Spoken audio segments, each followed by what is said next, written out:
Obrigado, professor Christian Lynch. Meus respeitos ao ministro, ao presidente e a todos os demais participantes da mesa. Meus respeitos às senhoras e aos senhores. Levei a sério o tema geral deste encontro.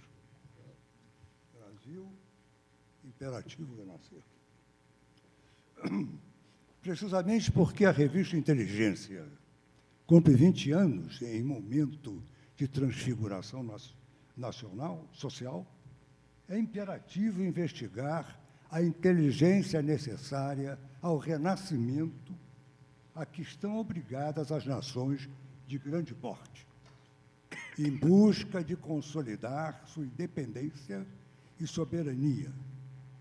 Infelizmente, não vale para os países a profecia existencialista de que os seres humanos estariam condenados a ser livres.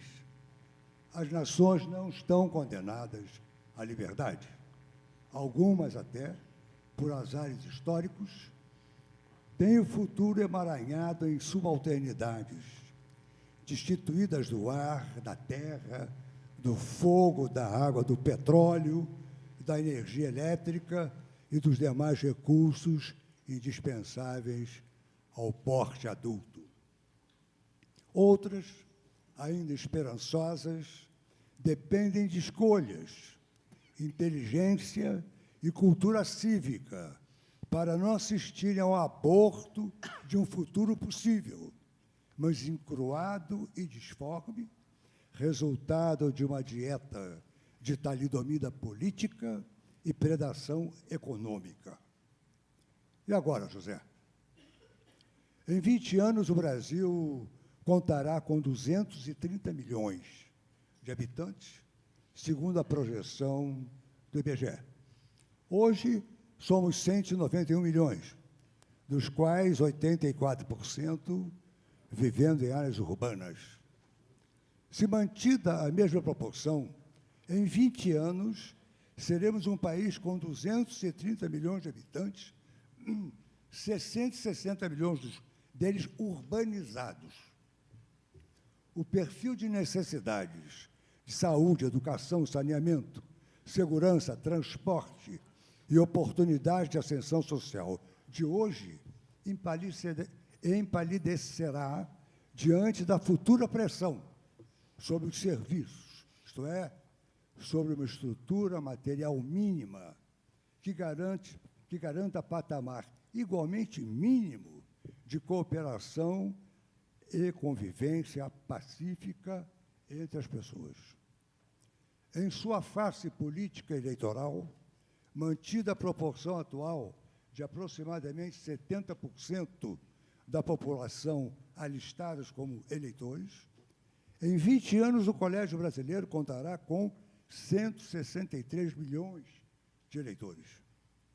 E, com toda certeza, defendendo variada gama de interesses, frequentemente contraditórios entre si, díspares na intensidade das insatisfações de cada grupo, mas todos, provavelmente, movidos por urgência urgentíssima. Em democracias, são a família e a escola as fontes de batismo cívico primário das novas gerações, educando-as sobre os valores apreciados pela sociedade. Os grupos de referência de juventude, depois, e, finalmente, a ocupação no trabalho, ajudam a consolidar valores e a definir as regras que limitam eventuais conflitos. As associações voluntárias, os sindicatos e os partidos, ao mesmo tempo, favorecem o cultivo dos valores que adotam e funcionam como instrumentos de negociação da permanente competição pelos bens e serviços produzidos no país. É este o jogo em preparação para aquela população de 230 milhões, com destacamento de 160 milhões convivendo em cidades, agregados em grupos de interesse, em sindicatos e inundando as urnas, com cerca de 163 milhões de votos a cada 2 anos. Votos e demandas atiçados pelos indicadores de sofrimento que dispensam denúncias redundantes. Em condições normais,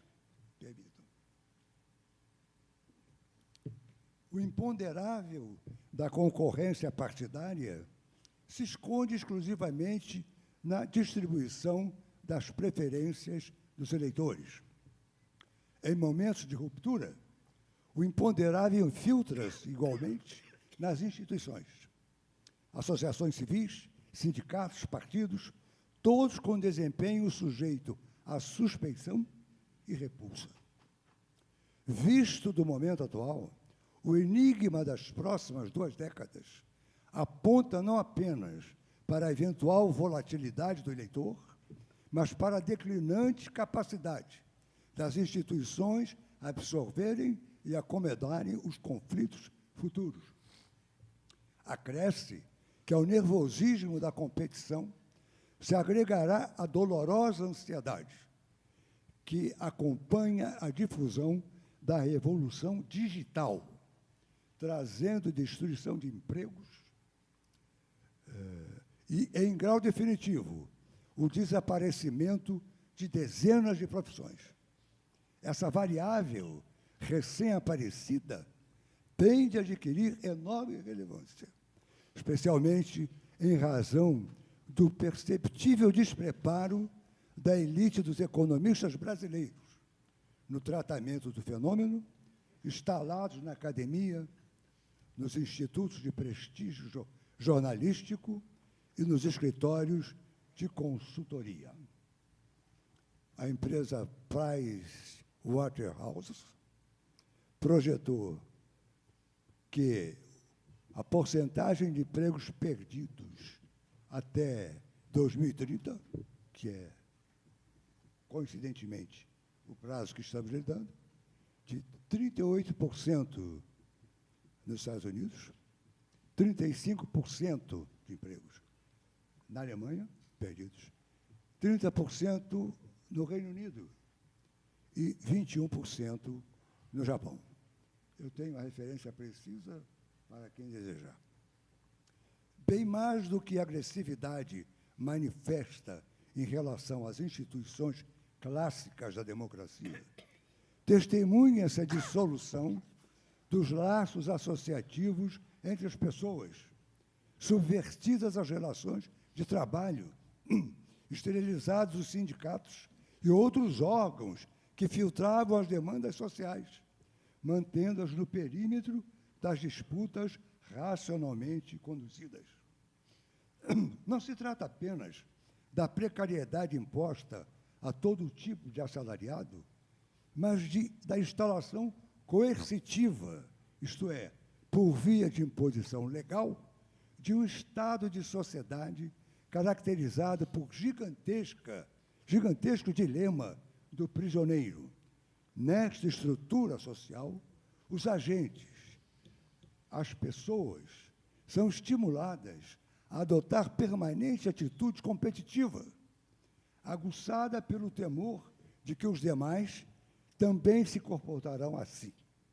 O comportamento conflitivo atrai mais do que a disposição de cooperar.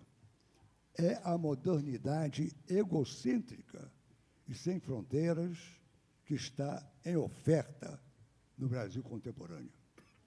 Diante do que pode ser o país em 20 anos, causam preocupação superlativa o esfarelamento das instituições e, ainda mais, a chocante ausência de concepções de futuro compatíveis com o país que se forge à margem das solenidades postiças, dos discursos fantásticos, dos projetos gorados.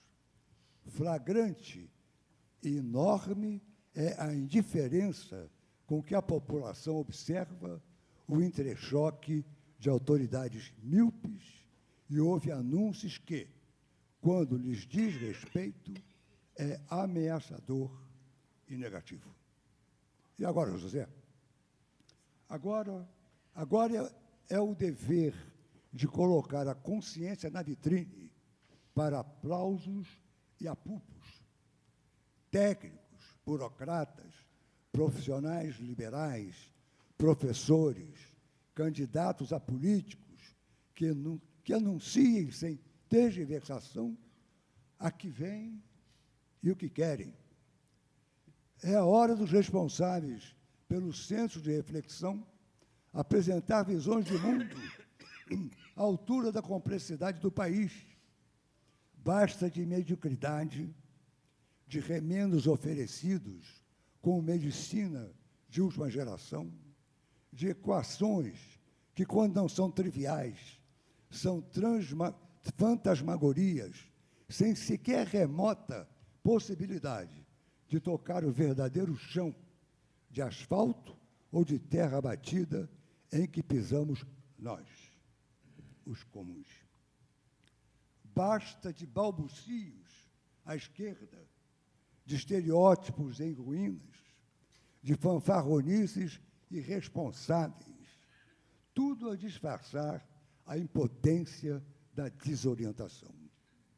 Ao nascer ou renascer, os países precisam ter claro o programa com o que pretendem atingir a maioridade soberana. Por isso, me desapontou e me desaponta um pouco quando, em reuniões como a semelhante, encontro o reiterado testemunho da indiferença e da negligência dos representantes dos institutos de pesquisa, das universidades, do empresariado, dos técnicos, dos responsáveis pelas instituições representativas do país, que jamais comparecem a esse tipo de solenidade em que a discussão se coloca muito acima da necessidade de ganhar votos. Tal como em outras oportunidades, me desaponta não encontrar aqui os meus colegas de academia. Me desaponta não encontrar aqui número suficiente de representantes da classe política eleita pelo povo deste Estado e do país para administrarem os problemas nacionais. Onde irão eles escutar propostas, debates, discussões, críticas sobre esses problemas? Nos restaurantes de Brasília? Me decepciona a inexistência de técnicos de alto nível, responsáveis pela administração dos grandes órgãos de pesquisa ou daqueles que analisam os programas de investimento do país. Não estão presentes, como deviam estar. Em minha opinião, o Brasil que nos aguarda em 20 anos deveria ser o resultado de incessante empenho para garantir à população, finalmente, seu direito à vida, à liberdade e à propriedade. Eis a escolha do mundo ocidental desde o século XVII, na fórmula clandestina, porque circulou clandestinamente, de John Locke. Locke falava de um mundo inteiramente rural, servo de monarcas arbitrários, belicosos quanto a vizinhos e expropriador do trabalho dos súditos. O trabalho em Locke era a métrica do mérito, não o privilégio ou a fortuna herdada. Mas foram os privilegiados e os afortunados por descendência os que se apropriaram da fórmula de país republicano e a encarceraram a seu serviço, garantia da continuada exploração dos conterrâneos. Basta.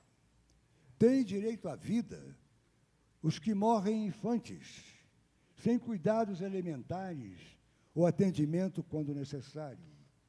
Nascidos em pocilgas, a poucos metros, porém, de coberturas e piscinas panorâmicas, destinam-se, quando adolescentes, ao recrutamento do comércio criminoso, antessala da morte precoce. Nas áreas periféricas, à riqueza herdada, são raros os adultos viúvos. Predominam as viúvas e os miúdos sem pai. É dessa gigantesca energia vital, dissipada em país anêmico de virtudes, que falo. Refiro-me à liberdade, que não pode ser tolhida sem razão conhecida e devidamente apurada, muito menos encardida e entulhada junto a de outros, em celas primitivas e pasto da animalidade de brutos, supostos guardiães dos detentos. Não tem futuro, a meu juízo, nem merece lealdade, a meu juízo, o país em que o acaso é a única proteção da vida e da liberdade dos cidadãos sem posses. A propriedade, sim, a propriedade. O tênis, o rádio de pilha, o celular obsoleto, a bicicleta, o trinco na porta de casa, a TV a prazo, todos adquiridos com o salário do emprego precário, e ainda agora mais precário. Essa propriedade, não a grande, com capacidade de autodefesa, é a posse mínima que é sistemática e repetidamente surrupiada em assaltos, muitas vezes, a alguns passos de uma guarita vazia, ou se ocupada indiferente. Com apoio em que reserva suada, aqueles que nasceram pobres deixarão de ser. Como é possível que a miséria, por livre iniciativa, se transforme em vida digna e segura, se a vida anda por um fio? A liberdade é transitória e a propriedade não se acumula. Sem impecável respeito à vida, à liberdade e à propriedade dos filhos da terra, não haverá país em 20 anos, mas simulacro de nação.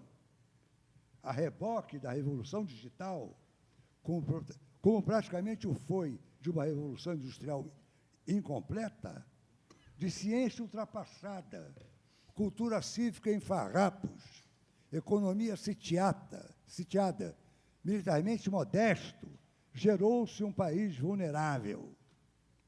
Basta de narcisismo tolo, criminoso. A subalternidade internacional, complemento ao desarranjo interno, requer, para ser ultrapassada, profunda ruptura com os vetores de força negativa do país atual. Não há no mundo contemporâneo governo a conta-gotas.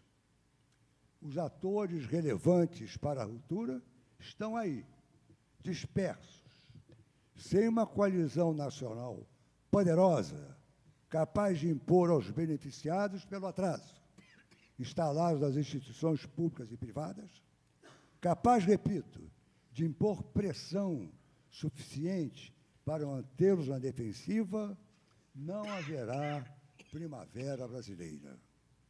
A inércia do status quo é gigantesca. Se para tanto, se para rompê-la, necessário for legislação de emergência e de urgência, protegida pela Constituição, que assim seja. Desejo a todos uma boa sorte.